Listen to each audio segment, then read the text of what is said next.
Here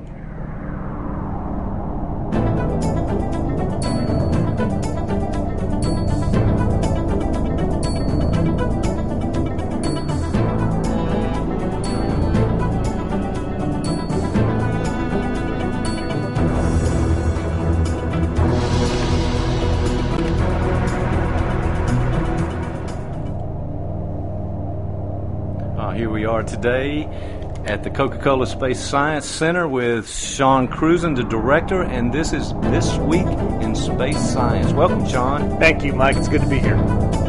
Well, it's always a pleasure to have you on our show here and to tell us all about those events that are coming up, both in outer space, on planet Earth, and at the Coca-Cola Space Science Center. So we're really happy to have you here.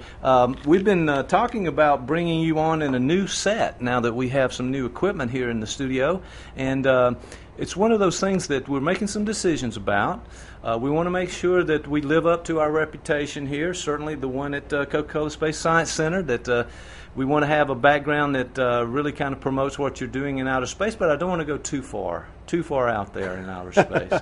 You know, those sets that are just too much for us there. But we're working on it. But again, welcome to the show. Tell us a little bit about what's going on out there. What's on your list to start with today? Well, it's hard to go too far with these sets because, you know, space is really kind of an amazing place, right? So it can be fancy, and that's okay. Anyway, there's a whole lot of stuff going on right over your head today, as a matter of fact. There's all kinds of things. It's a very busy day in space. It turns out that right now, the number of astronauts and cosmonauts in outer space is tied for the record for the most astronauts or cosmonauts ever to be in space at the same time. At the same time. And that's 13. So right now, there are a combination of 13 astronauts and cosmonauts in outer space in orbit right now. Now, let me kind of go through the summary of that. There were 3 on the International Space Station to begin with. Then, on Monday, the Space Shuttle Discovery blasted off from the launch pad at Kennedy Space Center in Florida and took another 7 astronauts up. Well, about the same time, or a little bit later, actually a Soyuz craft launched from Russia with 3 more. And all of those craft are now docked at the International Space Station, making a grand total of 13 astronauts and cosmonauts up there. Now, that only ties a previous record for a number of people in space. However, among that group, there are 4 women. And that is the greatest number of women to be in space at the same time. And so this is kind of a neat thing. There was one astronaut who was already on the International Space Station who was female, and then there were 3 female astronauts who launched from Kennedy Space Center aboard Discovery and are now in outer space. So a grand total of 4 women all at the same time. That is very amazing. You know, tell me though, how long does a person stay on the space station once they get there? How long can they stay? You know, the rotations can be several months, and so you can have somebody up there for anywhere from 2 months to 4 months. In a rotation. It depends on the launch schedule on the ground and how that's going actually. So they're generally months long, these expeditions that are assigned to the space station. So it's a good long-term experiment. Now the crew of the Soyuz that went up, they're actually going up to replace the current space station crew. Okay. So the space station crew that's up there now, they'll be coming back down on the Soyuz. The people that went up on the Soyuz, they'll be staying on the space station for a while. Okay. And everybody who was on Discovery will be coming back down on the shuttle Discovery as well. Now, there's another record that's kind of interesting. It's worth talking about as well. Right. One of the astronauts that went up with the shuttle Discovery was a Japanese astronaut. Okay. And there's a Japanese astronaut already aboard the International Space Station. So this is also the first time that Japan has had 2 astronauts in space at the same time as well. So that's another record about this very busy day taking place up there in outer space right now. I'm thinking there's not much room on that space shuttle. Is there much room for 13 people at one time? Well, and you know, you got to remember it's a combination of the shuttle, the International Space Station itself, which they've been adding on components and making it bigger. They're building it like a Lego, a bunch of Legos. It grows, and of course the Soyuz craft as well is up there as well. So they have these 3 spaces which these astronaut cosmonaut teams are kind of moving in between as they're up visiting the space station for the next week or so. Okay, all right. Well, that should be interesting. And then there's another launch of the shuttle in May.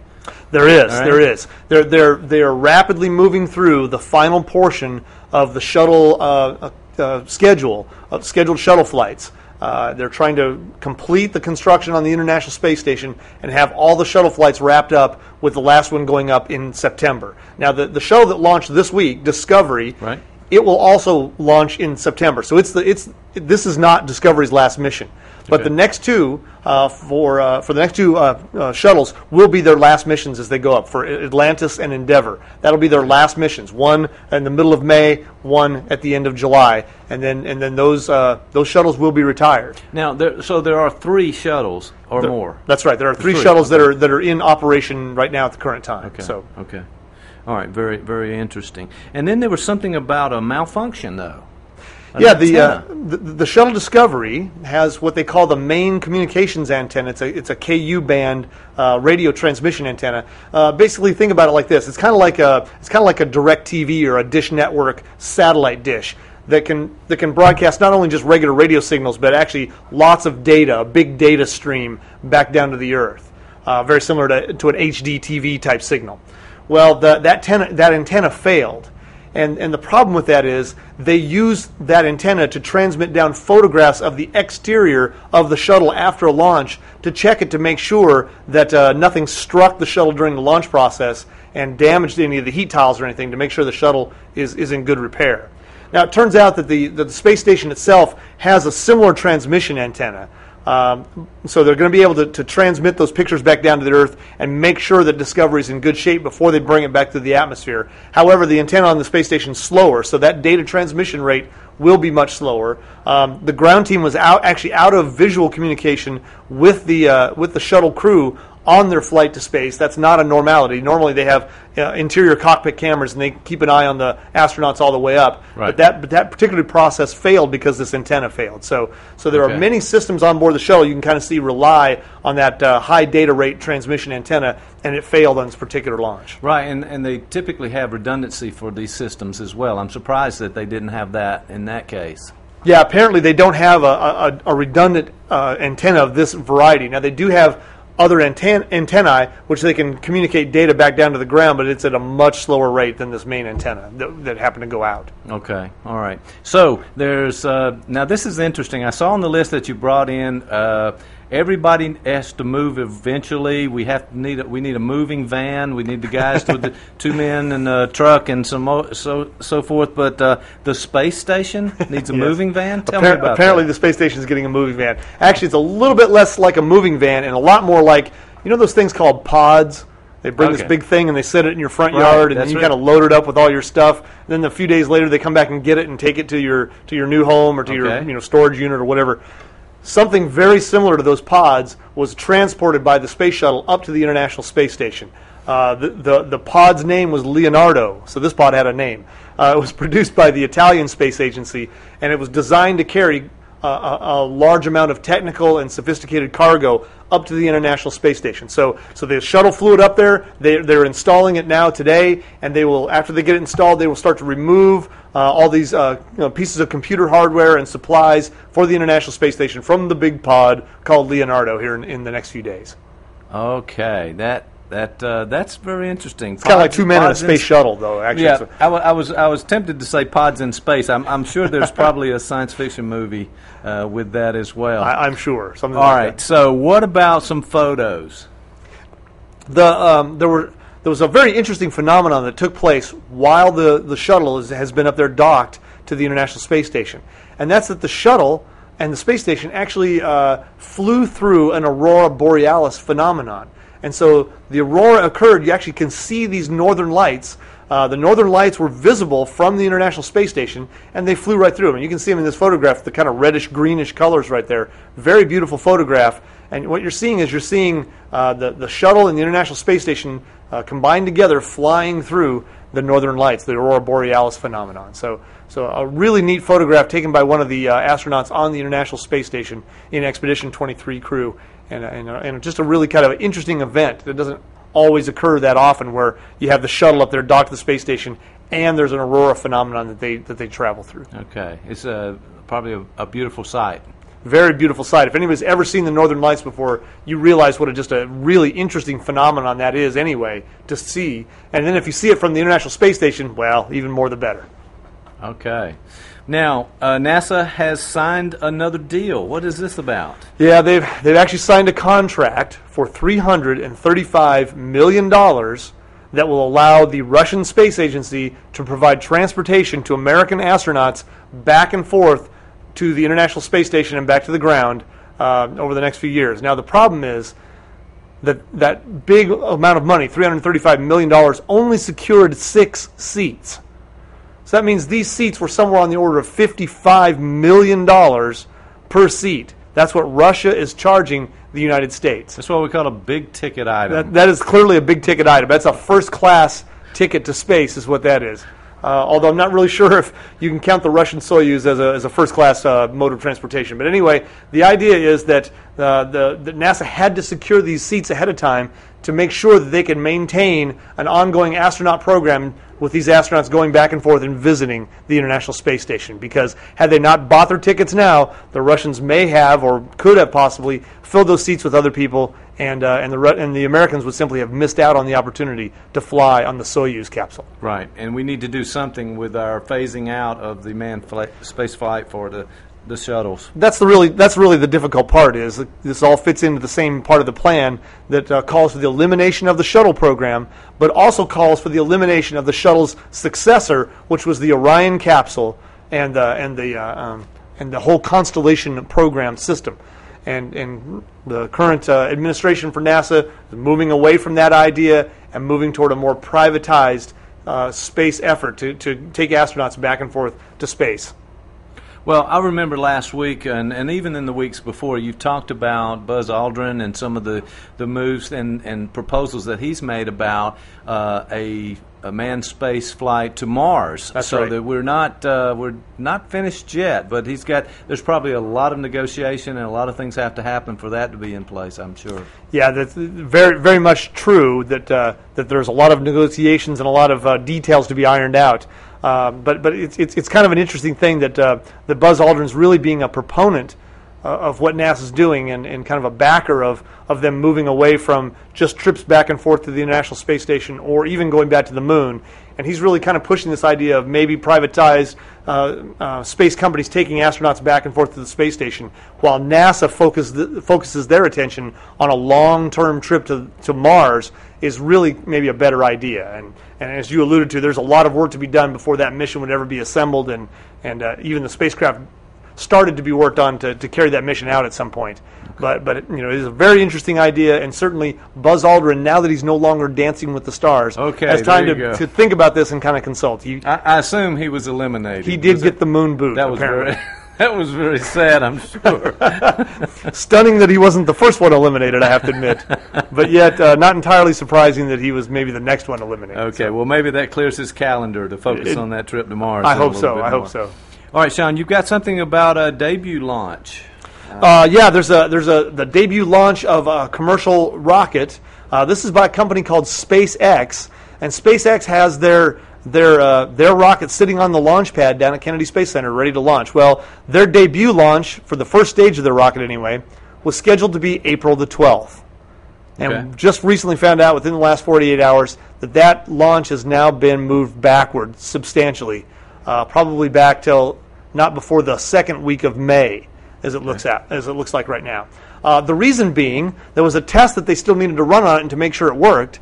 And I find this test mildly amusing, actually. It's the test that they need to run on still is the self-destruct mechanism. Now, you remember on Star Trek, right? Every time they got in trouble, they would start setting the self-destruct mechanism, going to blow up the ship. And so forth. Yeah, exactly. Well, when rockets or missiles actually launch from a space center like Kennedy Space Center that's somewhere near populated areas, they have to have a radio-controlled self-destruct mechanism in case they get out of control of the launch team and start going off on their own. They can always push the big red button and basically blow up their own rocket before it has a chance to injure people or cause major damage. And so, they hadn't done apparently enough systems testing on the SpaceX rocket in that area of self-destruct before they rolled it out to the launch pad, and so it's going to be delayed at least maybe a month or so. Okay, all right. Well, we got to have that. We want to protect the people. That thing could cause a lot of difficulty there. It absolutely could if it got off on the wrong path, no doubt about it. All right, so you want to talk something about an asteroid? Yeah, this is kind of an interesting story. And as I sit here with you in the studio tonight, this afternoon, this is Thursday, April the 8th, and tonight is the night that an asteroid is going to pass between the Earth and the Moon. Oh. About 7 p.m. Eastern Daylight Time. That's a little too close for me, Sean. I'm thinking. It's even closer than that. It's only 1/3 the distance from the Earth to the Moon. Okay. Now, when I say this number, it's 80,000 miles, and that seems like a lot. That's too close for me. But yeah, that's in the sense of the scale of the solar system. That's parting our hair. And we don't really have one of those futuristic shoot the asteroid down and so forth. We don't have those systems ready. We do not have the systems that are much like on Star Wars or something, I guess, maybe, that would be able to blow up an asteroid as it was coming in. Now, we'd have to find this asteroid far out away from the Earth, send a craft out to meet it, and hopefully push it a little bit off course so that it would change its angle enough to miss the Earth. Right now, we simply don't have that capability. And I'm assuming that the gravitational pull of the Earth is not going to allow this thing to come in our direction. Well, the gravitational pull of the Earth would actually pull it in even more. Well, that's what I mean. But I mean, it's not close enough. Yeah. So no, you're right. It's going to miss us this time. Okay. The thing about that, though, is that NASA likes to monitor these what they call near-Earth or Earth-crossing asteroids because the Earth's gravity could alter that path of that asteroid enough that the next time it orbited the sun, it could come on something that was similar to a collision course and cause some problems for the Earth. And so they really want to keep an eye on this pass and just kind of make sure they know where it goes. Now, the asteroid, again, this doesn't sound big, but it is kind of big. It's 71 feet across. Okay. And that's a sizable enough asteroid that it would cause substantial damage on the ground if it were to hit anywhere. And so, but as it moves away from the Earth, it's going to be very hard to track. So all they can do really is get the best estimate they can for the orbital path of this asteroid as it goes around, and then they put out a report to say, watch for it next time it comes around. It may even be closer, or it may be farther away. Okay. So there's no chance of seeing it. I guess we have pretty cloudy weather right now, but in another part of the world, could we actually see this asteroid? With a large enough telescope, this asteroid probably could be imaged. Certainly with amateur telescopes, it would be a very difficult object, not just because it's faint, but also because it is moving, like you said before.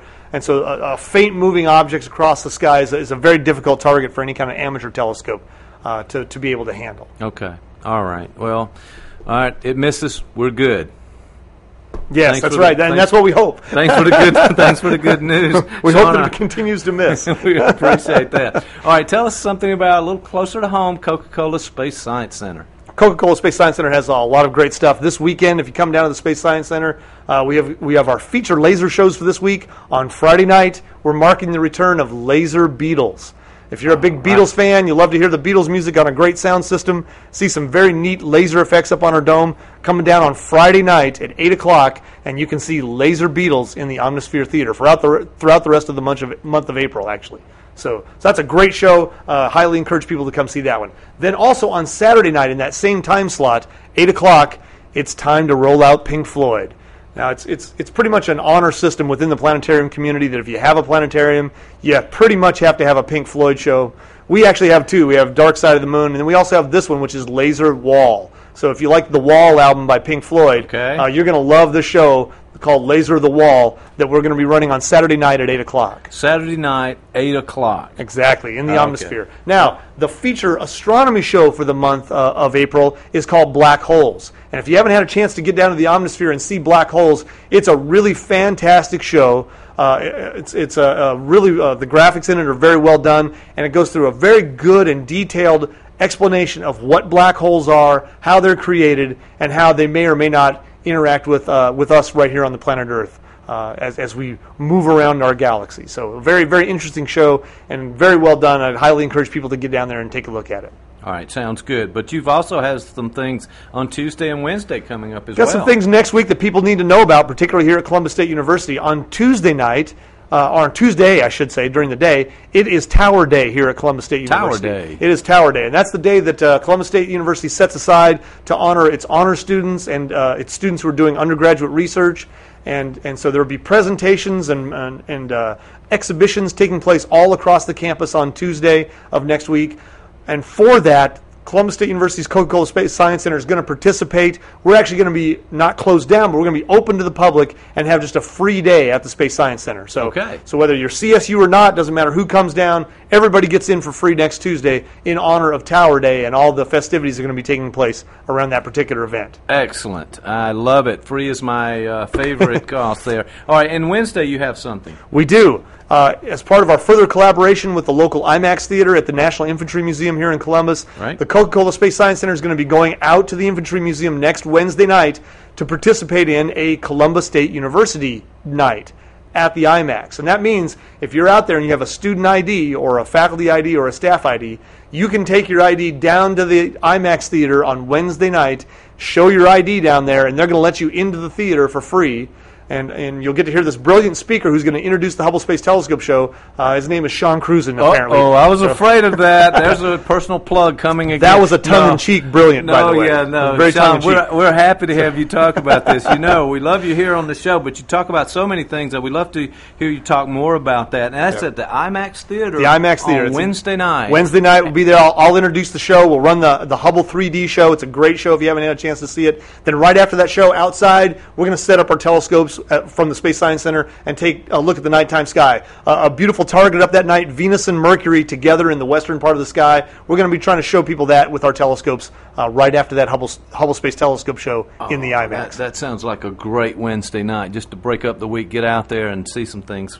All right, IMAX Theater and your telescopes there. Also, next Saturday, have our astronomy night at the Space Science Center. That begins at 8 o'clock indoors with our virtual tour of the nighttime sky in the Omnisphere Theater with Dr. Rosa Williams, who does a great job with that particular program. And then right after that, if it's clear outside, we're going to take you outside. We're going to set up the big 14-inch telescope along with all the other telescopes that we have out there on the flat, and we're going to show you the objects that happen to be up and visible from downtown in downtown Columbus in the nighttime sky out there. So look forward to that next Saturday night at the Space Science Center, April 17th. Okay, April 17th. Well, that's a lot. There's a lot of things going on, but you also have this notion of summer camps coming up. Yeah, we're close enough to summer now that if you're a parent out there of a school-age child, you kind of need to be thinking about what you're going to be doing with your children for the summer. And we have a great alternative for you at the Space Science Center, which is to enroll them in one of our summer camps at the Space Science Center. We have a great lineup of summer camps for all ages from elementary through middle school. And you can look at the lineup online, get on our website, www.ccsssc.org, charlie.org. You can pull up that lineup there. It's right linked to the front page, and you can find out when the camps that are happening that would be the most age appropriate for your child. And so highly encourage people to get online and check out our summer camp lineup. It's going to be a really good time this summer with all the kids coming to the Space Science Center. Oh, that sounds like fun. You know, I just love to do this show, Sean. You bring us so much information, you inform us about so many things going on, and I got a special treat for you today, too. And I want to just preview this because a few moments ago there was actually some of my directing mistakes, and if you watch closely, you saw Sean in one of those new sets.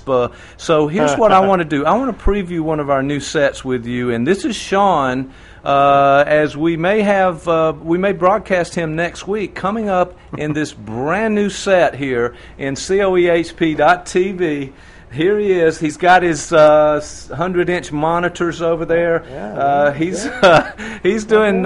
He's looking quite well with that inside the spaceship. It's so much bigger in here. I didn't realize how much bigger the studio was. The desk's a little smaller, I guess. Maybe the room itself. We may have to work on the size of that. I feel like desk. I'm on the bridge of the Enterprise here. With the lighting. Please don't push any buttons. Yeah, okay. I don't want to go to warp drive at this time. That would be bad. Well, we certainly thank you, Sean, for being with us, and we love having fun with you on this show here. It is the kind of thing that really helps us get connected with all of the wonderful things you're doing at the Coca-Cola Space Science Center, and we appreciate you being here. Thanks again, Sean, and we want to tell everyone you can see this show on our on-demand site, but watch for us each week with This Week in Space Science with Sean Cruzen.